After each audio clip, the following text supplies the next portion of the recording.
willkommen zurück.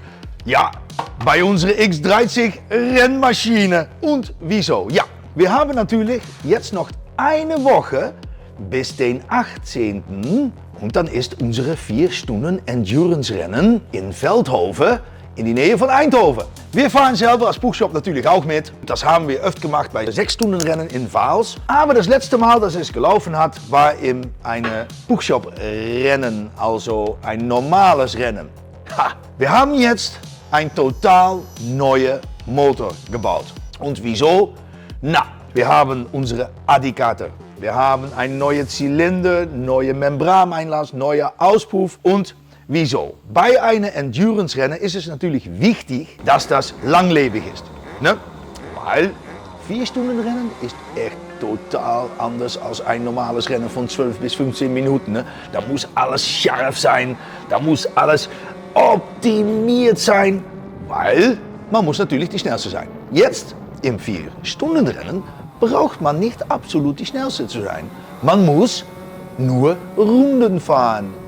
Und normalerweise kann man auf die Rennstrecke in Veldhoven fahren in 51, 52 Sekunden, ne, in normale Rennen. Aber jetzt 57, 58 Sekunden, vielleicht eine Minute.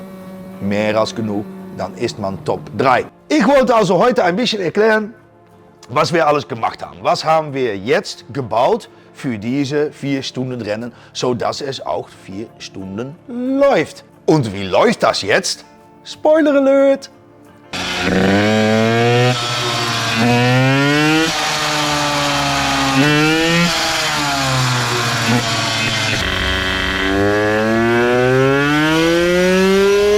Ja? Oh, und man kann das natürlich live hören, wenn man kommt zu diese Gratis-Rennen. Also Besucher, die können gratis reingehen und das Rennen besuchen. Und da kann man das live hören, ne? Was man gerade gehört hat. Also gut, jetzt zur Sache. Was haben wir gemacht? Adi Gehäuse mit Membraneinlass. Na, da haben wir noch ein klein bisschen geändert, weil wir haben diesen Membraneinlass, kann man hier besser sehen, haben wir ein bisschen gekürzt. Man will Einlass, natürlich für Rennbetrieb, will man Einlass so kurz wie möglich halten. Dann ist die Gasreaktion eigentlich das Beste. Gut, also das ist gekürzt hier unten. Wir haben hier eine, das ist von einem Roller, ein Ansaugstützen vom Roller. Ja, das ist so gemacht, dass da eine Piaggio Membran reinpasst und ein Piaggio Ansaugstütze. Na gut, was ist ein bisschen Pflicht? Eine 21er Polini CP Vergaser. Na, wieso? Ja, wir fahren selber in unsere Standardklasse mit einer 19 mm. Die sind aber absolute Klasse. Haben wir also auch hier verwendet. Dann sieht man schon, dass man ein bisschen Arbeit hat am Zylinder. Das ist eine Zylinder, bearbeitet von einem Freund von mir. Diese Zylinder hat schon gelaufen, ist schon 3 Jahre alt, aber ist total verbaut. Man sieht hier beim Einlass, ist da ein Plättchen drauf gemacht. Wieso? Ja, Einlass braucht man nicht mehr. Wir haben hier natürlich eine GME, Gehäusemembraneinlass. Dann Kopf. Ja, natürlich auf Maß gemacht für dieses Setup. Squish 1.0.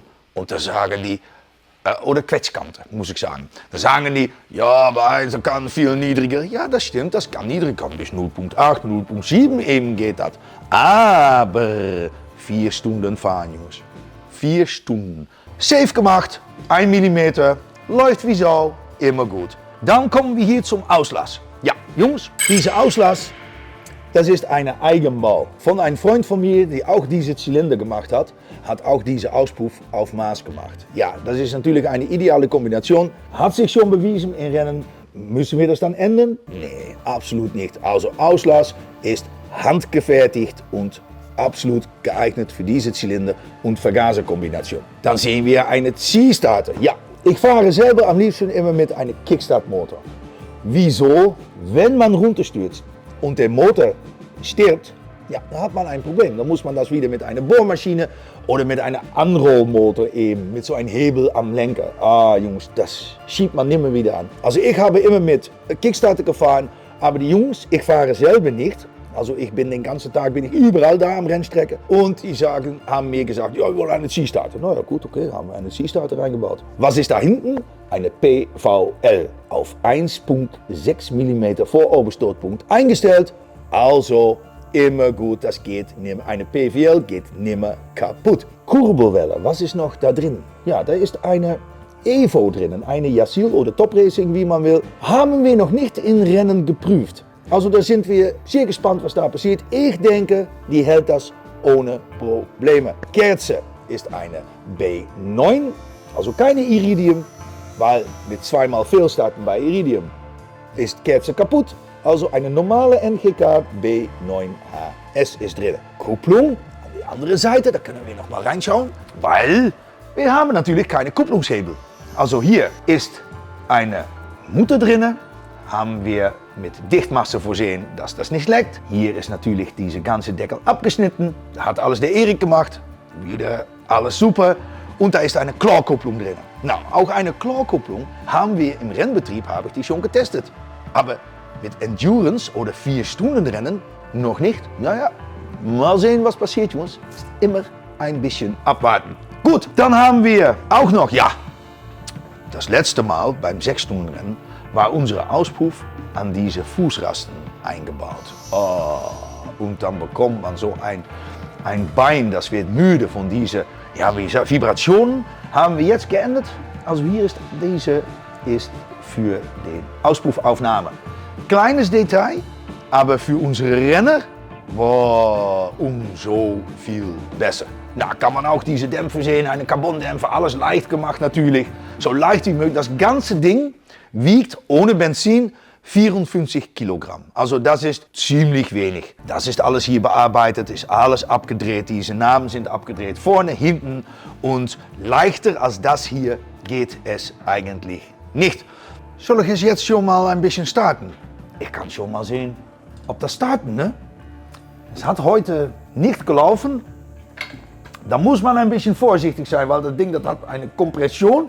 Da wird man echt... Na, Jungs, da geht es. Oh! Ja, natürlich.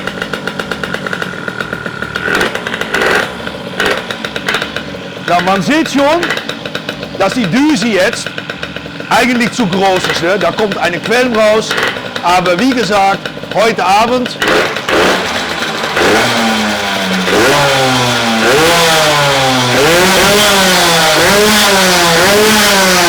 okay, sehr gut. Aber und das ist jetzt noch nicht abgestimmt. Ne? Dann haben wir heute Abend Prüfstand und die Bilder, die sieht man jetzt.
Also, ich hoffe, heute Abend geht der Rick, das ist einer unserer Fahrer, der geht am Prüfstand Und dann wird das alles so ein bisschen gut gemacht. Noch ein bisschen Düse etwas niedriger, vielleicht Nadel etwas höher. Und naja, mal schauen, was es bringt. Die Bilder sieht man, ne? Ich hoffe, es hat euch gefallen. Also, das nächste Mal, dann sehen wir einander live auf unsere Rennstrecke, nehme ich an. Ne? Nur noch 6 Tage, ne? Jetzt ist es Sonntag. Nächsten Samstag, den 18. ab 10 Uhr ist Publikum willkommen. Also, dann können die Besucher, ihr könnt alle kommen. Also, vergessen nicht zu abonnieren, Jungs. Wir brauchen noch Abonnees. Drücke den Klingel, dann bekommst du eine automatische Notifikation, wenn eine neue Video online geht. Und dann sehen wir einander das nächste Mal. Mir hat es auf jeden Fall Spaß gemacht. Bis zum nächsten Mal. Ciao.